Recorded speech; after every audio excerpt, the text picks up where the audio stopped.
በራሳቸው ሰው ነው የምላችሁ። ሌላ እንግዳ ሰው መጥቶ አይደለም የገደላቸው። ሌላ አዲስ የሆነ ሰው መጥቶ አይደለም ደማቸውን ያፈሰሰው።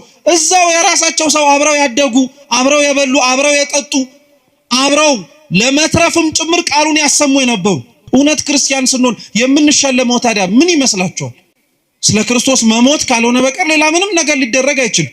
በየትኛው ጊዜ ነው ክርስቶስን ስለሰበኩ በእውነትም ጭምር ከእግዚአብሔር ጋር አብረው ስለኖሩ ተብለው መሬት የተሸለሙ፣ ቤት የተሸለሙ፣ መኪና እያሽከረከሩ የሄዱ ክርስቲያኖች ነበሩ እንጂማ እንደዛ ብንሆን ኖሮ ማን ያሰቃየን ነበር? ማን ይገለን ነበር? ማን እንደፈለገ ሰይፍ እያነሳ አንገታችን ሊያሳርፍብን ነበር? ማንም። ነቢያት ጥፋት ኖሮባቸው አልነበረም የተገደሉት።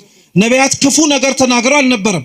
ነቢያት ሟርት ተናግረው አልነበረም የተገደሉት። እውነት ስለተናገሩ በእውነት ስለኖሩ ሰው ክፋትን መርጦ እግዚአብሔርን ከማየት ይልቅ እነሱ ግን እግዚአብሔርን አይተው ደግን ነገር በመምረጣቸው ነበረ ዋጋ የከፈሉት የነበሩ። ለምንኖርባት መሬት ከኛ አልፈን ለሌላውም ጭምር እግዚአብሔርን ማየት እንዲችሉ ምክንያት መሆን ስላለብን ስለዛ ብቻ ተብለን እንታረዳለን። ስለዛ ብቻ ተብለን እንገደላለን። ስለዛ ብቻ ተብለን ዋጋ እንድንከፍል እንደረጋለን።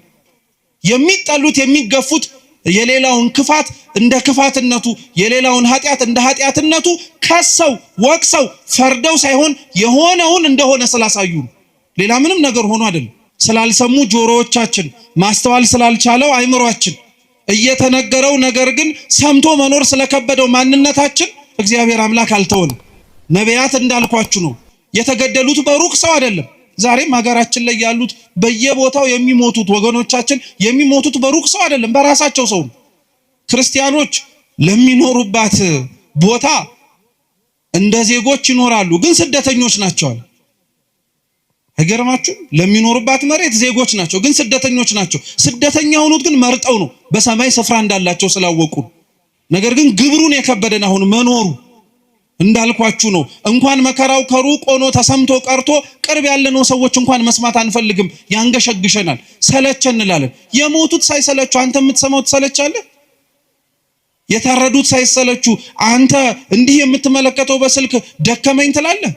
ሰው ከመስታወት ፊት ቆሞ እድፉን እንደሚያነጻው ሁሉ እውነተኛ ክርስቲያኖች የሰውን ጥላቻ፣ እውነተኛ ክርስቲያኖች ሰው እንዴት ከእግዚአብሔር እንደራቀ ፍንትው አድርገው የሚያሳዩ መስታወቶች ናቸው።